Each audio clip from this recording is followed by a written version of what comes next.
जितना यहाँ किए हैं सब वहीं वसूला जाता है, इसीलिए वो बनाया गया है। बड़े बड़े कराहा हैं, बड़े बड़े तवा रखे हैं, नीचे से जल रहा है, एकदम लाल है तावा, ऊपर से तेज प्रकाश है, और बड़े बड़े कोड़ा लेकर के यमराज के दूत खड़े रहेंगे और आपको पीटेंगे और बाहर नहीं निकलने देंगे, उसी पे आपको रहना पड़ेगा। मरने के बाद हमको एक सूक्ष्म शरीर प्राप्त होता है, जो न तो कभी मरता है, न तो कटता है, न तो जलता है। सूक्ष्म शरीर, केवल यातना भोगने के लिए सूक्ष्म शरीर प्राप्त होता है, यातना भोगने के लिए। और वो शरीर दुख का पूरी अनुभूति करवाता है। कैसे अनुभूति करवाता है? स्वप्न देखते हैं आप लोग, देखते तो होंगे। बढ़िया कमरे में सिटकिनी लगा करके सोए हैं, एसी चल रही है, मोटे से गद्दे पे डल्लप पे सोए हैं, आराम से, कोई चिंता नहीं। सपना देख रहे हैं कि एक जंगल में जा रहे थे, शेर हमको दौड़ा लिया। अब शेर जैसे दौड़ाया तो हम भागे बड़ी तेजी से, और पीछे देख रहे हैं शेर हमें दौड़ाया, हम भाग रहे हैं, और जैसे ही शेर झपट्टा मारा वैसे ही आंख खुल गई। देखे तो डल्लप पे पड़े हैं, लेकिन एसी भी चल रही थी, लेकिन पूरा शरीर पसीने से भीगा हुआ है।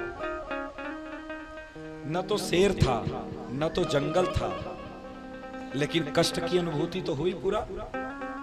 जो स्वप्न देखे होंगे वो जानते होंगे कि कष्ट पूरा मिलता है, सच नहीं होता, स्वप्न ही होता है, लेकिन कष्ट पूरा अनुभूति होती है, पूरी अनुभूति। वैसे ही हमको सूक्ष्म शरीर मिलता है यातना भोगने के लिए, वो आपको पूरा कष्ट देगा, पूरी अनुभूति कराएगा। इसीलिए 28 प्रकार के नरक हैं, और इन 28 प्रकार के नरक केवल हम सब के लिए बनाए गए हैं। ये नरक मत समझो, इसको फिल्टर मशीन समझो। यहां जाकर के हम सब फिल्टर होते हैं। जो कुछ कूड़ा कचरा इकट्ठा हो जाता है ना, वो सब वहां जाकर के कूट पीट करके ठीक हो जाते हैं। फिर पुनः हमको लॉन्च कर दिया जाता है। और लॉन्च कैसे किया जाता है? लॉन्च ऐसे किया जाता है कि जैसे हमारी बहुत तबीयत खराब हो जाए और हमें ले जाकर के हॉस्पिटल में एडमिट कर दिया जाए, तो हमारी स्थिति नॉर्मल होते ही डॉक्टर हमको डिस्चार्ज कर देता है। भैया ये दवाई है, लेकर के घर जाओ, इनको दवाई खिलाना, ठीक हो जाएंगे। अभी ठीक हुए नहीं हैं। ठीक वैसे ही यमपुरी में जाकर के कूट पीट करके हम लोगों को ठीक कर दिया जाता है, लेकिन पूर्ण ठीक नहीं किया जाता है। पूर्ण ठीक तो हम मनुष्य शरीर पा करके भजन करके ही होते हैं। इस बात को ध्यान रखना बस। यमपुरी में यातना मिलती है, कष्ट मिलता है, भोगते हैं हम, लेकिन बस नॉर्मल स्थिति में आने के लिए, बस नॉर्मल स्थिति में ला करके, और हमको पुनः शरीर प्राप्त होता है, और यहां आकर के भजन करके फिर हम पवित्र होकर के भगवत धाम जाते हैं। कोई भी व्यक्ति यमराज के यहां से कष्ट पा करके डायरेक्ट भगवत प्राप्ति नहीं करता है, नहीं करता। बिना मनुष्य शरीर धारण किए उद्धार नहीं है, नहीं उद्धार है। मनुष्य जन्म पाने के बाद ही आपका उद्धार होगा।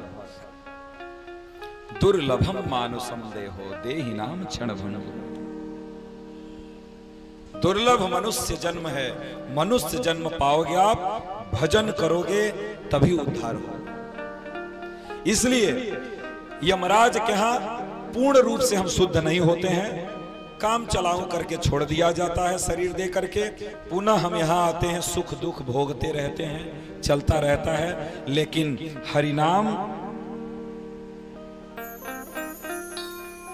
रूपी दवा को बस लेते रहो।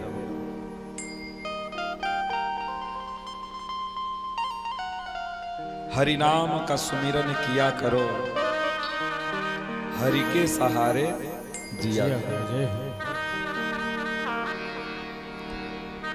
हरि नाम का सुमिरन किया करो और हरि के सहारे जिया करो। हरि नाम रूपी यदि टिकिया खाते रहे तो आप जाना कि एक दिन एकदम चंगा हो जाओगे, एकदम रोग मुक्त, एकदम भूख प्यास सब परफेक्ट लगेगी, एकदम फिट हो जाओगे। लेकिन अगर अस्पताल से छूटे और दवाई को लाके फ्रिज पर फेंके और समय से दवा नहीं लिए तो पुनः खुनाई पिटाई, फिर हॉस्पिटल में हो, फिर बड़े बड़े इंजेक्शन, बड़ी बड़ी टिकिया, फिर शुरू। इसलिए भैया आए हो तो हरिनाम रूपी टिकिया को खाते रहो। धीरे धीरे करके आप रोग मुक्त हो जाएंगे।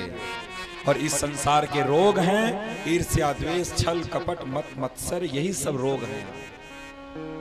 ये सब रोगों की मुक्ति केवल इसी दवा से बस। इसीलिए 28 प्रकार के नरकों का वर्णन हुआ। अलग अलग विभाग है कि जैसा किए हो वैसा पाओगे, जैसा पाप किए हो वैसे नरक में आप जाओगे।